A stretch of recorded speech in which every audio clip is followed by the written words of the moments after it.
எல்லோரிடத்திலும் கேட்டால் ஒரு சேஞ்ச் வேணும், ஒரு புதிய தலைமை தமிழ்நாட்டுக்கு வேணும் அப்படிங்கிறது எல்லாருடைய மனநிலையும் இருக்கு.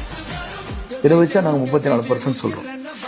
இன்னைக்கு 34% நீங்க இன்டர்னலா சர்வே பண்ணிருக்கீங்க. சர்வே பண்ணா 34% இருக்கு. 34% வாக்குகள் உங்களுக்கு இருக்கு அப்படின்னு நீங்க சொல்றீங்க அப்படின்னா எத்தனை சீட்டுகளா மாறும் அப்படின்னு எத்தனை பேர் இந்த கேண்டிடேட்டா எலெக்ட் ஆகி எம்எல்ஏவா அசம்பிளிக்கு போவாங்க?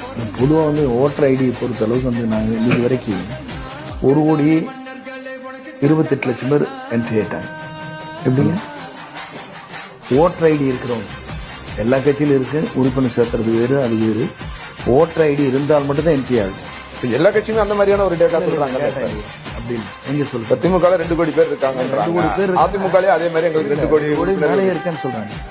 ஒரு ஃபார்ம் கொடுக்குறோம், அதில் யார் வேணா பேர் எழுதிக்கலாம், என்ட்ரி போட்டுக்கலாம். ஒரே ஓட்டர்லெஸ் வச்சு பார்த்து 100 பேர் எழுதலாம். இது வேறு.